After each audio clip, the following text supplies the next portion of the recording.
This is the I Read Comic Books podcast. I am your host, Mike Rappin. Joining me this week, those two doors from that riddle that can either tell a truth or a lie. I don't remember what that's from. Maybe it's Labyrinth. I don't know, but they're here with me on the show. Brian Murray. Hello. And Kait Lamphere. Hi. Thank you both for joining me this week. I'm very excited to talk about comic books on episode 283 of I Read Comic Books, but I want to remind everybody, or maybe not remind everybody, but inform everyone who listens to the show. You know, we have an ongoing schedule that we plan out weeks and weeks in advance, sometimes even months in advance, depending. And I just got confirmation last week that we have 2 guest episodes coming up at the end of May, one with Erica Schultz, who's going to be running a Kickstarter campaign that's coming up, and another one with, I guess, longtime friend of the show, Elsa Chartier, is going to be coming back to talk about a whole bunch of really fun stuff. So look forward to that at the end of May. If you're curious about what's on the IRCB schedule and you want to know what's up, you can always get that by subscribing to our Patreon at the $5 tier. We give you our schedule update at the first of every month. It's really, really cool. ircbpodcast.com/Patreon. Anyways, done enough with the plug-in. I just want to tell you guys about some cool stuff, but let's get into things. Let's actually talk about comic books. I got to ask these questions. How have you been? How have comic books been? Let's start with you, Brian. I've been pretty good. I'm finally catching up on some of the backlog. I went back and read what amounts to the first volume.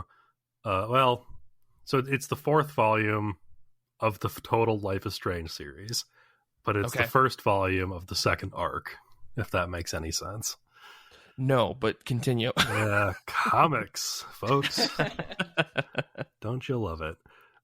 This volume is starting to more explore like the multiverse that was established early on in this comic series.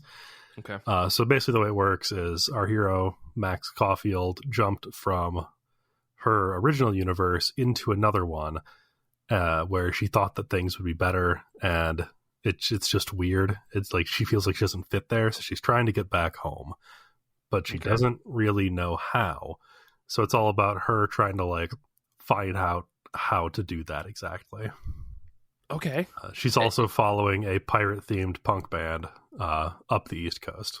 Okay. So my limited knowledge of this series makes me think that this is starting to sound like Doctor Who style, like time travel stuff. Am I completely wrong here? It's less Doctor Who, more Quantum Leap. Oh, okay. Yes. I see. There are a lot of fan theories about how exactly her time travel powers work.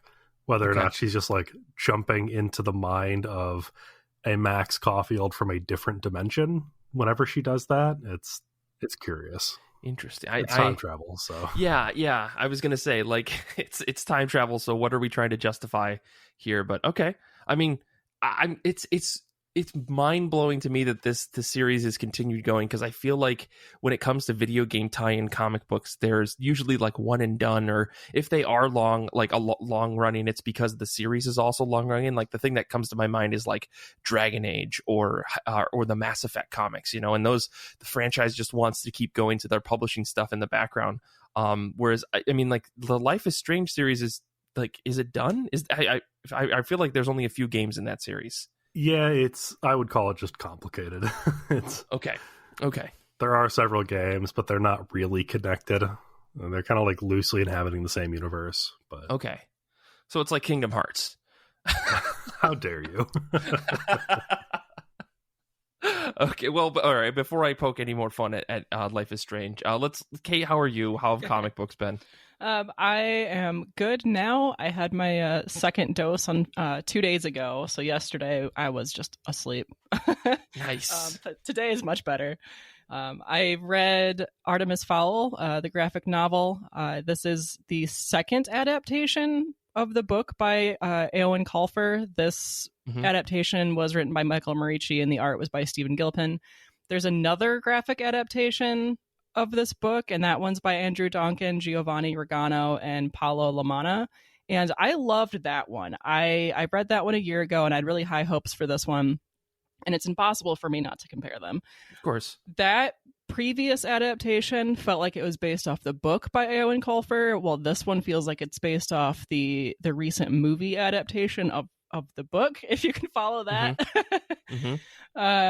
And I feel like there was a lot of content cut from this adaptation. There's a lot of character development that happens, and I feel like a lot of that was pared down to just be a couple of details about each character, which really, I didn't realize how much these characters mattered to this story. But when it's just a few extra details about them, it really takes something away from the story. I noticed when they did the movie adaptation, they had cast a person of color for the character of Butler and then his sister. And then this graphic novel had those people just as white. And that kind of felt weird to me. Like, if they were going to make this adaptation based off the movie, why would they not make the art match that casting? But maybe this was in production first. I don't know. All this being said, the overall plot line between the two adaptations is the same, and this adaptation had a lot less dialogue in it, so it was a faster read. And it's entirely possible that if I hadn't read the Donkin adaptation before this one and I didn't have the comparison, I might have loved this one, because I really do just like adaptations from novels. So you're the audience that these comic books are created for, is what I'm hearing. Okay. So, all I want to know about this adaptation, though, is, was there a guy who eats dirt and then immediately poops it out, and was that a prevalent part of the story? It is, just like the okay. Yes, he was in this adaptation, because he's the one that like tunnels into a time field that nobody else can get into, because he can come up from below. So he had to be in the story, because that's how they get into this thing. But well, I mean, I guess I mostly just wanted to make sure that he was a focal point, and that they spent a lot of time talking about how he could eat dirt and poop it out immediately. Yes. Because for some reason that was such a major point in the book. Yes. That to the point where I wanted to stop reading it right away. But he was only in the book for that one moment, and he was a lot more relevant in the novel and in the first graphic novel adaptation. And it just like, yes, he had to be in the book, but that's all that he was there for. And it just like, what happens to him after that? They took him out of prison to do this thing. Did they put him back in prison? In this adaptation, you don't know. Okay. Well, I don't understand why a new graphic novel adaptation was made, but maybe we're at that stage where it's they made the book, which made the movie, which made the new adaptation, because that's a thing that Hollywood does for some reason. They will adapt movies that are based off of books when they could have just skipped a step and adapted the original source material. So, yeah. So are you saying that people should read this book, Kait? I'm just curious. Like I said, it was a much quicker read than the first adaptation. So if you're interested in reading a version of Artemis Fowl that does not take forever like the novel and the first adaptation did, then yes, go ahead and check this one out. And then maybe if you liked it, check out the other ones. Okay. So if you want to read this, but you want it over as quickly as possible. Yes. Artemis Fowl, the graphic novel, is the way to go. Yeah. Okay. Well, I guess for me, I've been all over the place just the last week, reading all sorts of stuff, as well as just being busy. I got it into my head yesterday that I wanted to find my physical copy of the book that we're talking about today, my Lesbian Experience with Loneliness. And that means that I went through all 17 boxes of books in order to find it. And I did find it in the second box, but then I was had the momentum behind me, decided to go through every single one of the boxes and pull out the comics that I hadn't read that were packed away, which means that I filled up about a bookshelf's worth of books, with books that I still need to read. So I've got basically my to-read list just sitting next to me at my desk. But I didn't read any of those books other than the one book I was looking for. But as far as actual comics that I want to talk about before we get into today's topic, I did sit down and read Way of X #1. This is Simon Spurrier with pencils and inks by Bob Quinn, colors by Javier Tartaglia, and letters by Clayton Coles. Long story short, what if the X-Men had a religion and it wasn't Nightcrawler trying to preach Catholicism to people? It was like an X-Men mutant-based religion. And the focus of the story is around Nightcrawler, who is the very religious person in the mutant world. I think there's a couple of other people that could have been a part of this story. Maybe they're going to show up eventually, but it looks like this story is going to be about Nightcrawler. And for some reason, Dr. Nemesis, who is the least religious person you could ever think of, because he's just an insane scientist who happens to be a mutant. So yeah, but this is a really exciting book for me. If only because the last 2 pages were probably some of the most excited, or probably was the most excited I've been about X-Men comics since Dawn of X happened, because it ties back to my very, very ultimate favorite series. And I'm not going to spoil it and say what it is, but like if you've been following along and you're keeping track of everything, you would know what I'm talking about. But yeah, Simon Spurrier is a very interesting writer when it comes to the X-Men, particularly because his writing style does not feel like the rest of the X-Men books. It doesn't feel really melodramatic. It doesn't feel really epic and like soap opera-y. Instead, it feels like someone who gets to step aside and be a little bit snarky about things, but also tell like a story about a character who has like a lot of heart, and it's someone that we haven't really seen since the beginning of the Dawn of X series, or the Dawn of X like era of X-Men. So I'm really curious to see where Spurrier takes this book, given what Nightcrawler's whole focus is, which is maybe he's going to make an X-Men like a mutant religion, but that involves meeting some characters who are less than, I don't know, easy to work with when it comes to distinguishing like what the meaning of life is and stuff. So I'm very, very excited to see how this book goes. The thing that I really liked that they touched on was the idea that in the mutant world right now, death means nothing, because if you die, you can just be resurrected, but you're resurrected based off of the last quote unquote backup of your personality. So imagine you die today and then you get resurrected from a week ago. How much of your life has changed in a week? Depending on the person, depending on the circumstance, that can be a lot, or it can be very, very little. So, getting into those kind of like philosophical questions of like, what is life? Who is a person? Are you actually the same person you are when you're resurrected? Is really interesting. And the fact that they're trying to tackle it in an X-Men book with the coolest tie-in ever, for me at least, is very, very exciting. So highly recommend that book for me and just me. Everyone else, good luck. The other book I want to talk about really quick is The Many Deaths of Layla Starr. This was my pick of the week last week. This is Rom V with art by Felipe Andrade, color assist by Ines Amaro, and lettering by And World Design. I think this is the most intriguing book I've read in the last year by a long shot. It feels big, but with a very, very focused story. It feels like Rom V is going to be tackling a lot of big subjects about life and death and what is the meaning of life, and it just so happened that I picked 2 books that are kind of focusing on the same thing. But yeah, this book really hooked me in that it feels a lot like an experimental animation movie, like a movie that has very elongated, strange features on characters, and backgrounds seem a bit too active for just being backgrounds. Everything is really sketchy, but also when it needs to be very, very focused. A lot of ambiguity in the story itself around like, how does everything work? Why is this the afterlife and the outside the living world like run like a business? And what is the meaning of life if there is no death? Like it's a very, very interesting thing. The thing I really liked about this is the way that Layla, our main character, is portrayed when she's technically death, because if you don't know, this story is essentially about death becomes unnecessary anymore. Like the person of death, personification, I guess, becomes unnecessary. So they get sent to Earth to live out life. And what does that mean? It's very, very interesting, to say the least. I don't know how else to describe it, but Rom V, I think, takes a really good stab at the playfulness that you can have with someone who is lived for eternity and then suddenly has to live out a very short lifespan in comparison, and also gets to bring in a lot of Eastern culture in a way that makes the story really interesting and unique, compared to the typical Western religion style of things where there's a heaven and there's a hell, and instead there is just life and not life. And yeah, I think this is going to be a really good book. I don't know if it's ongoing or limited series. I didn't look into that, but I really just wanted 10 more pages of this book.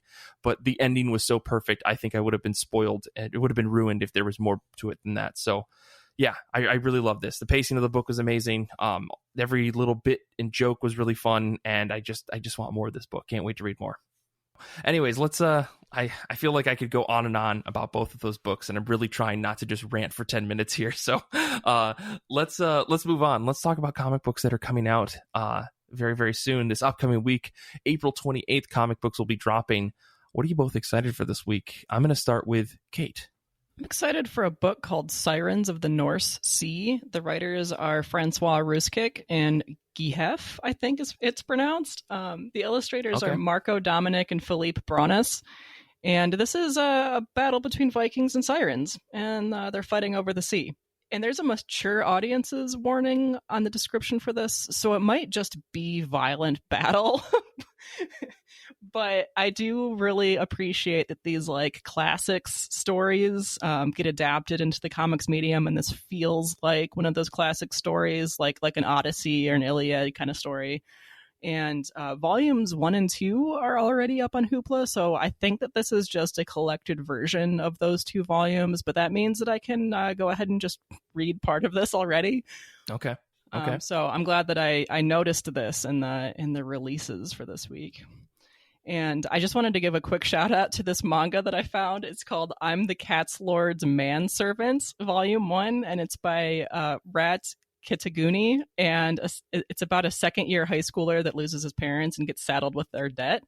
And he relocates to a manor where the owners offer to pay him for serving some cats, I guess. And it just sounds like a fun, goofy time. And this is the reason that I love manga. I'm so glad that we've got that. Like, I don't know what happened, but I feel like my influence or the show's influence has gotten you into reading more and more manga. And quite honestly, you pick up some of the wildest shit I've ever heard of. As much as I'm like, yeah, I read a lot of manga, I just read shonen books and then like the 3 non-shonen books that I love. Kait is actually branching out and trying the wild and crazy shit. So like, I'm glad that someone out there like that's happened and that you're more enriched because of that. That's all. Oh, thanks. Because like, what the hell is this book? What the hell is this book, Kait?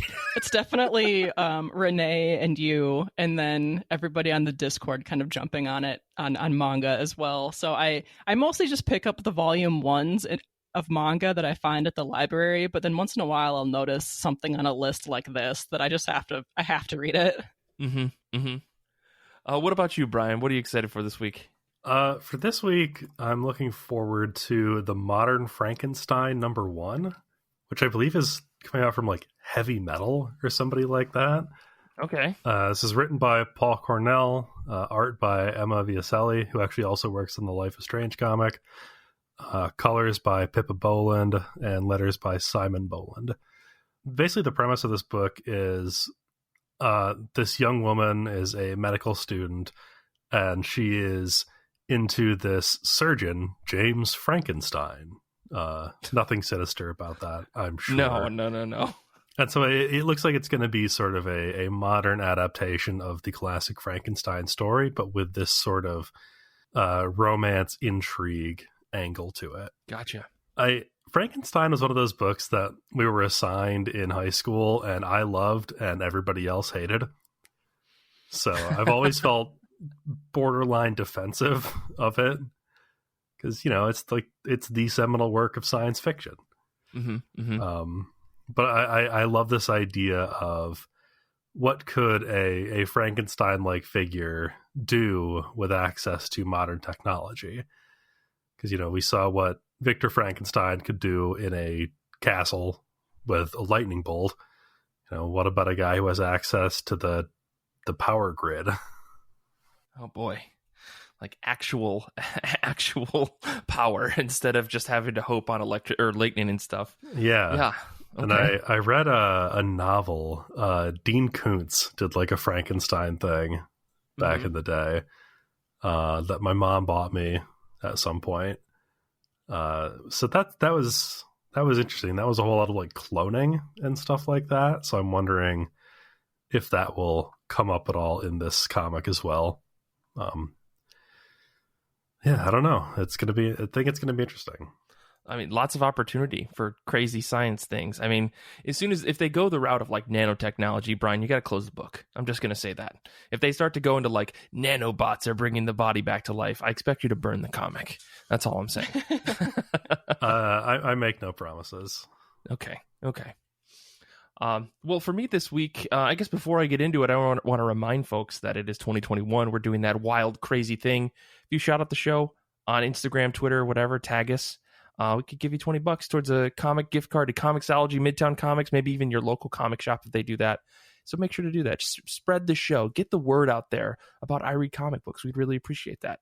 And I guess before I go into my pick as well, I should say we got some folks on Discord listening live, and they're amazing. And they've got some picks for this week. Particularly, Danny has a pick. His book that he's excited for is Berserker #2. Not really surprised. I'm kind of excited to read this, but I'm not picking it up.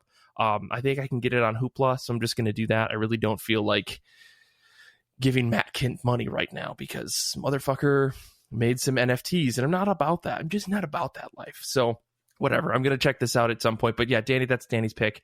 My pick for this week is Cable #10. This is by Gary Dugan with art by Phil Noto, letters by Joe Sabino. If I'm not mistaken, this book is ending at chapter or issue 12. So Dugan is basically in like the final, like, let's get this thing wrapped up. There's a lot of questions that I have. Will this book involve kissing a Stepford cuckoo or two? It probably will. Will it involve Cable slightly awkwardly having a very nice but kind of weird relationship with his actual dad Cyclops? Definitely. Will we resolve the business with Strife, the cloned, aged, angrier version of Cable? We shall see. And I think that's basically where this book is going. We're going to get this Strife stuff solved. We're going to get stuff with this baby that's missing that Cable's been looking for 10 issues, and it's taken him way too long to find it, despite him being Cable and kind of being like the best boy ever. That's why he was created in the first place. But yeah, I don't know. I really like this book, and I just want to see more Phil Noto drawing beautiful people constantly. That's half the pull for this book. But Gary Dugan is doing a fantastic job, I think, of making this really lighthearted action comedy using a character that is treated to be far too serious all the time. So yeah, I really am excited to see how this book is going to wrap up. So we're getting close to the end, and hopefully he'll be able to send this thing off and lead into probably a new Cable #1 is my guess, but we'll see after that. Yeah, but I guess we're going to take a quick break, and when we come back, we're going to be talking about our Goodreads book of the month, My Lesbian Experience with Loneliness. So we'll be back in just a second.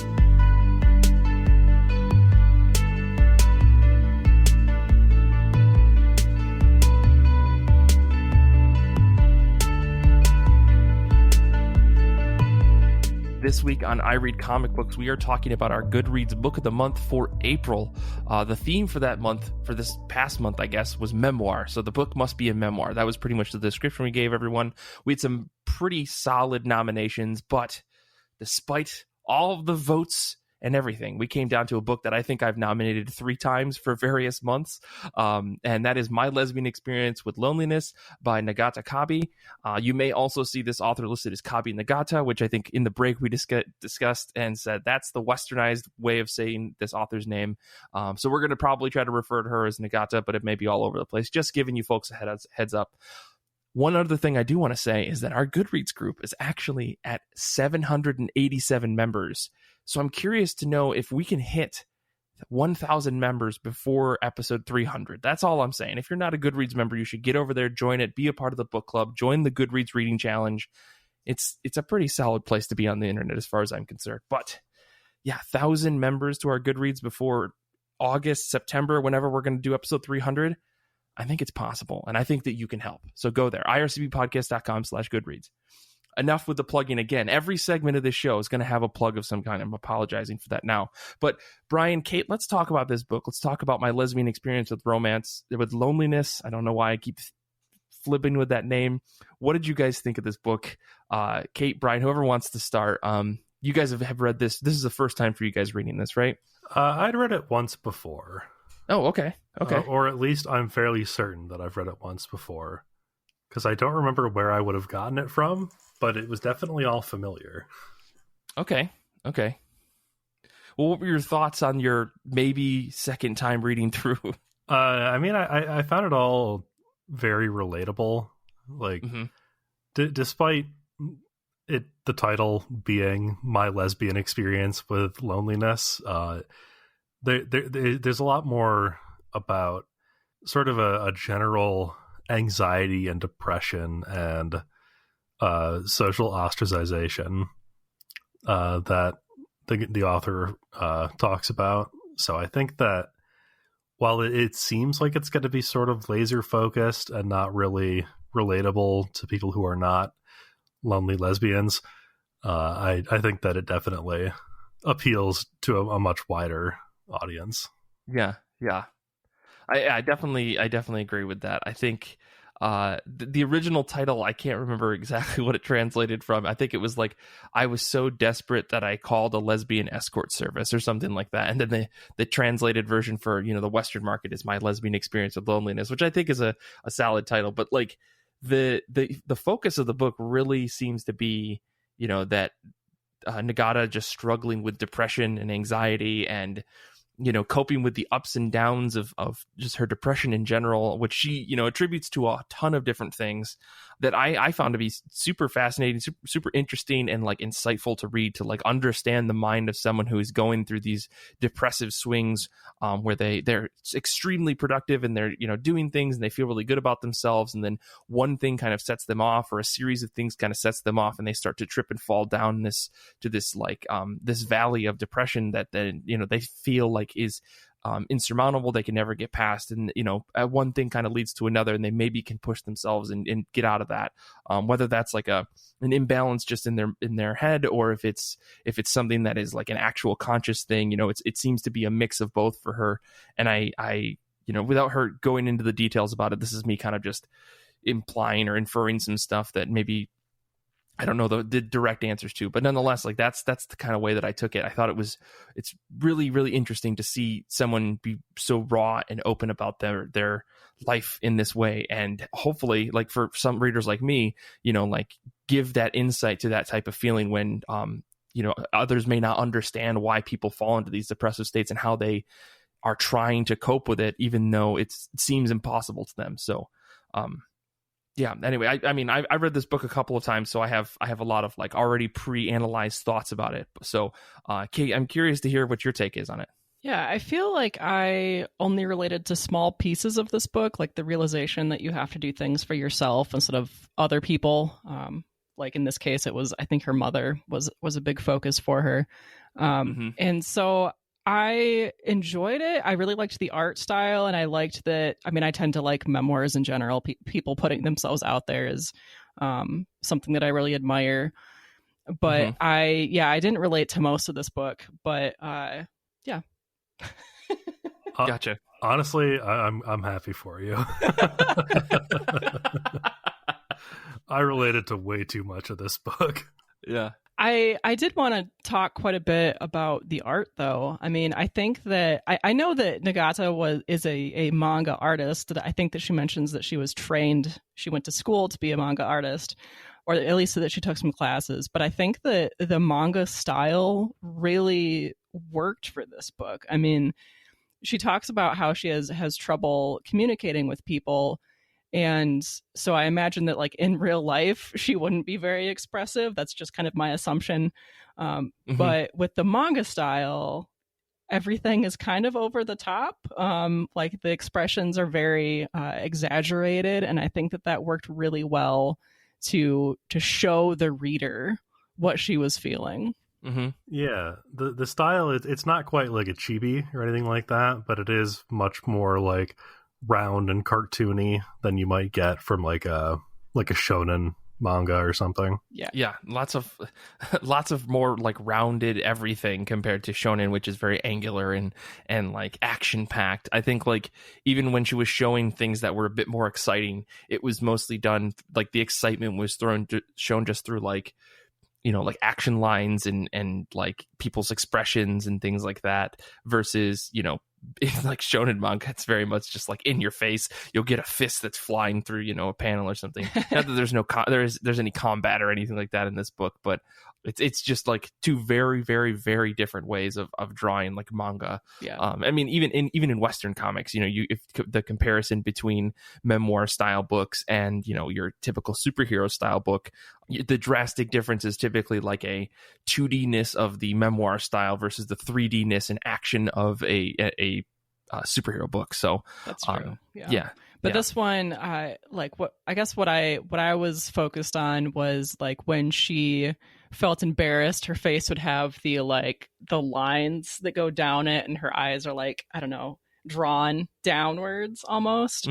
And then like when she was shaking, you would see like movement lines around her, just little tiny movement lines, even though her body was perfectly still, that showed you that she was shaking. or like the tears like all over her face to show that she was nervous. Oh yeah. Yeah, there's a lot of, I mean, like she does a really good job of keeping like a consistent style for herself, which the majority of the book is pictures of her in different poses and different things and stuff.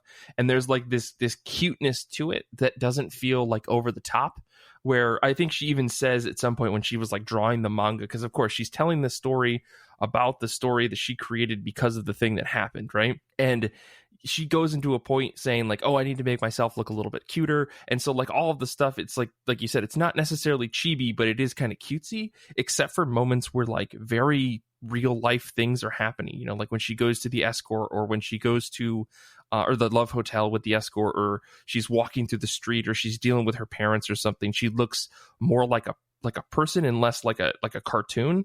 And even then though, there was still like this wonderful like I guess relation in the way that she was drawn. Like she still had the same head in all of those situations. When she draws herself really small in like a chibi style, or she draws herself as like a full grown adult, I thought that was really interesting, because I feel like usually when you see a transition from like a chibi style character to an adult, they typically have more defined like angular features like a person would, versus just like the roundness of a face. And yeah, sorry, I'm flipping through the book and I'm like losing my sense of thought, because there's just so many beautiful little moments in this book that I just really love. So somebody else talk. Somebody else have something to say about this book, please. So I guess one other thing that I wanted to make sure I got to, that she comes to, is she realizes that she was kind of telling herself, like, if I could just get a job, or if I could only move out, then things would be better. Then my life would turn around. And that is such a common pitfall for people with depression. So that as I was reading through it, I was like, oh, I've made those promises to myself before. If I can just get this one thing done, then I'll be happy. And that's just not how it works. Life is not about thing after thing. It's like the sum of all of these things. Right. Looking forward to one thing that you think is going to fix everything just kind of makes it feel worse when that doesn't work out. And I think that she goes into that really well in this book. I'm trying to remember the exact circumstances, but I think it was something like after her first experience with the escort service, kind of realizing like, oh no, that didn't fix everything, and sort of spiraling about it for a little bit. Yeah, I mean, I think there's a lot of bits that she comes to terms with throughout the book, right? Where she worked this job, she had all this money, and she was like, well, now I'm fine, now I can do this stuff. But there was always some other expectation too, because I think there was the one side of it, which was, if only I could do this, then my life would be better. But then, it seemed like every time she did like do one of those things, or she got over some hump, there was always some more expectation, because she was, she spends a lot of the book struggling with like the expectations of her parents, who want her to do X, Y, and Z and live like a life of getting a salaried job and being able to move out, finding a husband, or, finding a partner. And, she's constantly feeling like, well, if I can't live up to that, then what's the point of anything that I'm doing, And I think that kind of sets her off to immediately just kind of question and hate everything that she's doing, because she doesn't ever see how any of the things that she's doing could amount to one of those expectations being fulfilled from her parents. And, even when she does get close to those things, there's always another thing that needs to be done. And, there isn't some finish line that needs to be crossed for her. Like you said, Brian, like life is a series of things that like it's never ending, but that's not necessarily a bad thing. And I think that in her mind, at least in the beginning of the book, she saw it as like, as soon as I can get these things done, then my life will be fine. But like new problems are always going to spring up, or new things, new expectations are always going to spring up, because we as people are constantly growing and should be constantly growing, I guess. And, it's that creates challenges in itself constantly, over and over and over as we get older. So yeah, it was really interesting to see her paint that and come to the realization through the story that like she had all these problems and she couldn't figure out why, but she knew that these are the things she needed to do. And then by the end of the book, she says, well, if only I had stopped thinking that I needed to do those things, I would have given myself a little bit more breathing room to actually live my life and be happy. you know? Yeah, she depicts the version of her that wants to make her parents happy as a separate entity a couple of times. Mm-hmm. And I thought that was really interesting, of having like, you know, you've got this little version of yourself in your head telling you what to do, and you know, everything has to be about, you know, making your parents happy, or making your boss happy, or making society happy. And if you're only listening to that voice, then you're not listening to the voice that's telling you what will make you happy. Mm-hmm. Yeah, I one of the other things I did want to talk about in that regard is, you know, that all of this kind of spins back to her, you know, focus on, and I don't think she straight up calls it like having depression or being anxious or anything like that. I think she talks about being depressed or talks about having anxiety about things. But there's never any talk about, you know, I think maybe once or twice she talks about going to a therapist, like very early on in the book. And when I don't remember if she talks about taking, you know, any kind of medication for anything that she has, or anything she's dealing with. But I think that there was a moment where she talked about the way that her depression kind of hits her, and how a lot of people see it as her being lazy. Mm-hmm. Like there's one page in particular where she says, you know, most people can't tell the difference between I can't try and I can't do anything and I'm being lazy. And I don't know what it was, but the first time I read that, like under like her explaining this idea of like the paralysis of depression, or you know, what she's dealing with, and how it can appear to most people like you don't want to do something, or you don't care, you don't want to do anything, when it's actually like a mental like paralysis of not being able to do anything because of, you know, all of these circumstances and things going on in your head. I really just like clicked in my head about, oh, so this is why, you know, people say I wake up in the morning and I can't get out of bed. It's not a matter of like you're lazy, because, you know, the go-to horrible response is, well, just get up, just get out of bed. Like, it's so easy, you know? And I think when you're struggling with like severe depression, like it seems like she is in this book, that paralysis is the core factor. It's you're so stuck inside of this, inside of your head with all of these things, that it's like you are physically paralyzed because of it. And for some reason, I never considered that, never thought of that, the way that your mind could really weigh your whole body down like that.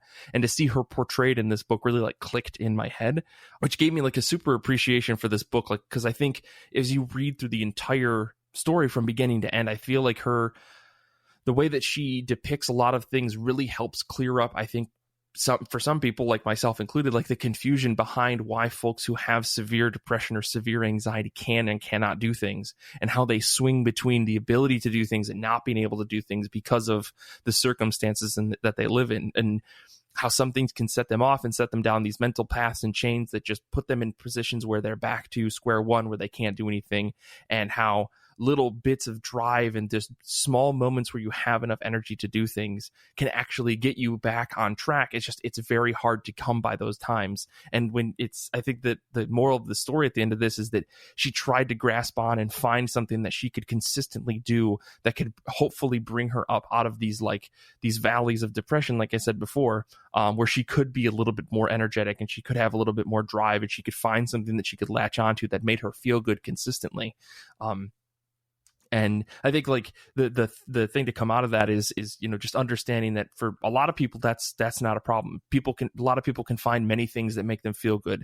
Whereas some people have this problem where they put so much weight on themselves because of either their parents or because of life in general, or just a series of unfortunate events, and they can't find something that actually can make them feel good, and they fall into these wells of depression. So, yeah, I really appreciate that book for this reason, which is why I've been nominating it nonstop for like the last 3 years on Goodreads.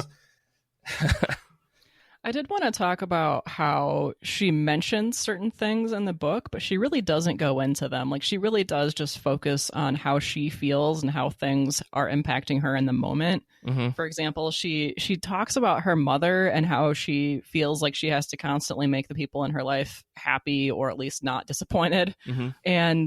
But she really doesn't get into who those people are or her relationship with them. We don't really see what their personalities are like. And even the way that they're drawn is even very subdued, just straight basic expressions.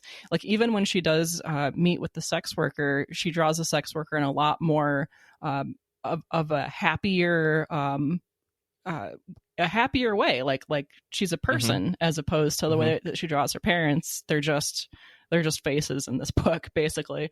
And I don't know if maybe that was on purpose to avoid like hurting her family as much as possible when this book came out, but in reading them, just in terms of like a storytelling perspective, they felt very empty. And then the other thing that I felt was treated similarly was that she talks about having scars on her arms from cutting and then having a bald spot from pulling on her hair, but we don't actually see her do any of those things. Yeah. My takeaway from at least what it came to her parents is I think that, like, you know, at one point in the book, she talks about, like, she says, I hate my mom. And yet she goes on later in the book to say that she needs her mom and she loves her to the point where it's a problem. Like, she's so clingy, like a child, even though she's 28 years old, which I thought is a really interesting thing. And I think, to your point, she probably was trying not to fully out her parents or be completely rude to them. You know, like I think she wrote this book under a pen name. And so there's a bit of like distance between her real life and this actual book. But, you know, if I'm not mistaken, the subsequent volumes, or not subsequent volumes, but the sister series to this that continues kind of her story of life and how she's dealing with things, My Solo Exchange Diary, kind of goes a little bit more into her relationship with her parents, because obviously this book came out and it kind of lays a lot of stuff on the table, even if it's not, you know, direct. It's still like her parents know what she's talking about, you know, when they see this. And so I think she intentionally left that out because the story wasn't so much about her relationship with her parents so much as her relationship to her own depression, and I think her relationship to sex, which is why my guess why it's not completely included. But her parents obviously play a huge role, and I think that her past, you know, issues with cutting and things like that obviously played a huge role into this story. But I don't think that was the focus of this book, if that makes any sense, you know? Yeah. Which is why I'm guessing she didn't go into it as much. Sorry. There are things that inform the story, but they're not really what the story's about. Mm-hmm. One thing that I think is interesting about the way her parents are depicted is that it is very simplified. And I think that for a lot of people, you know, growing up, we tend to view our parents through a very simplistic lens. So I think it certainly makes sense that in her mind, her parents are just one thing, and that is parent. So I think it's interesting to reflect that by not really drawing them with distinct features in the book. Mm-hmm. And I think, you know, more so than herself, she's probably trying to keep them as ambiguous as possible. Right.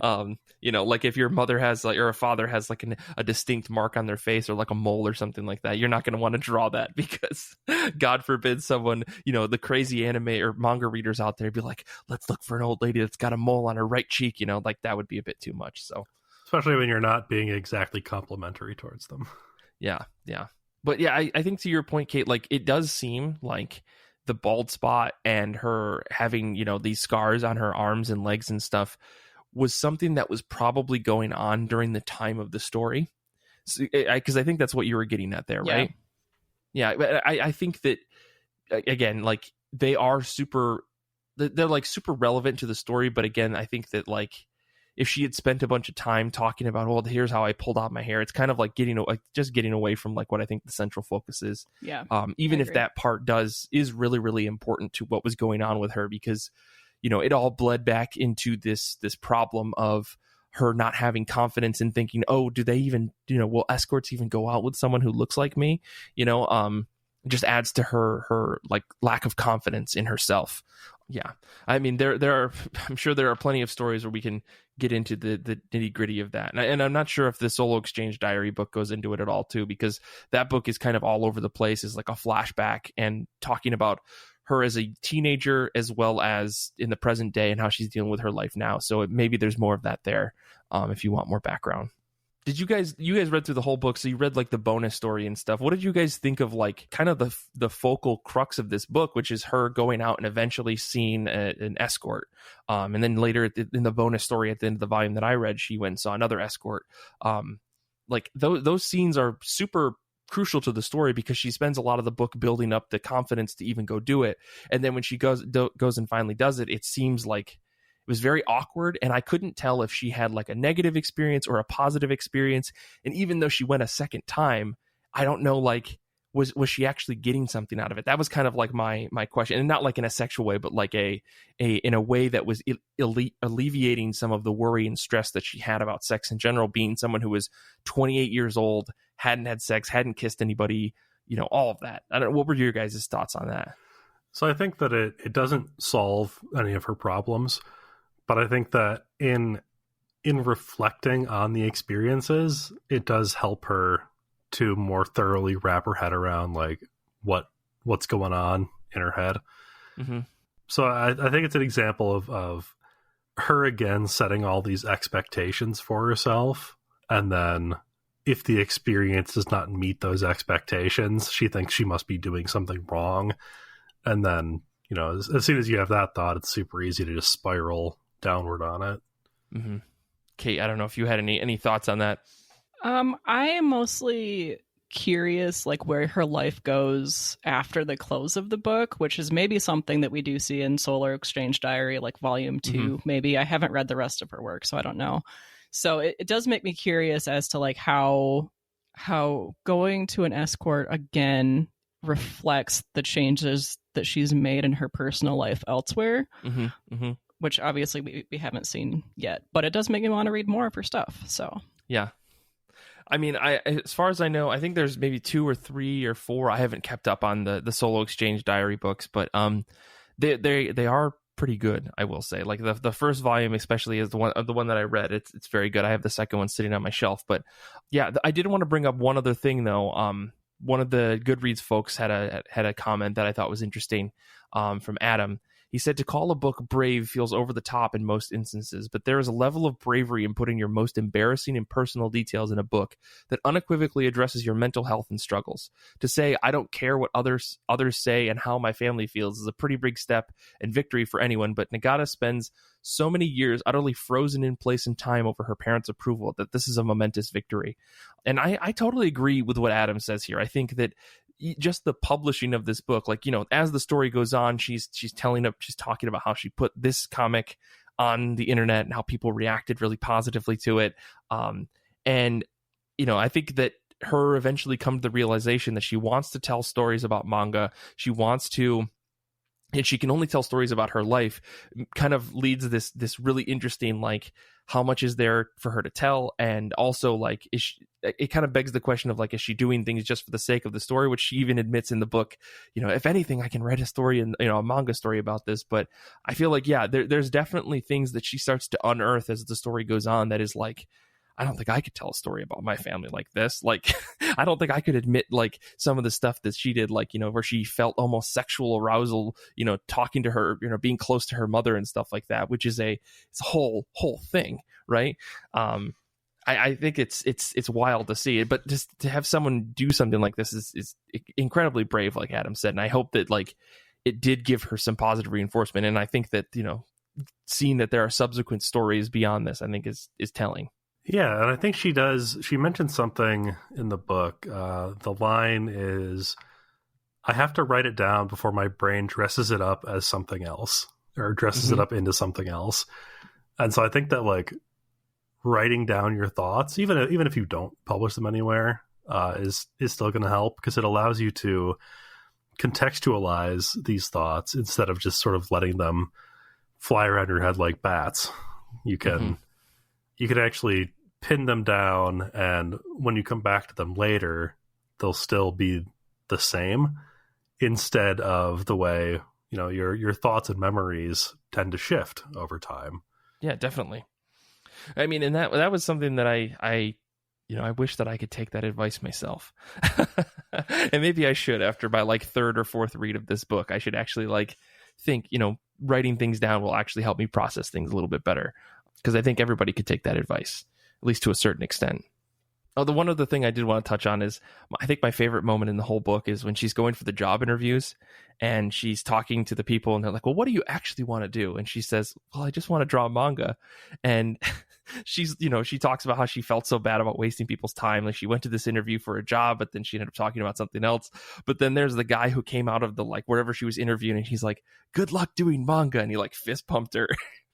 And she talked about it for like 2 pages. I was like, what a nice little thing. It's so funny to see like such little small gestures by somebody going so far, for somebody else. When you just do a nice thing for somebody that it can literally make their day or their whole week. I really like that moment in this book. I just want to make sure I touched on it before we ended the episode. No, I really liked it too. And I am in no way a person that interviews other people, but I've sat in on other interviews and like being a person that's considering hiring somebody else, it's like a weirdly intimate setting. Oh, yeah. And so like I kind of get it from both points of view that you think that if you don't get a job, you're just wasting their time. But also like if I think that I'm listening to somebody else describe what they want to do and it's not this or whatever we're interviewing for, then I want them to go do the thing that they want to do. And it's not a waste of my time. Like, it's cool. Right.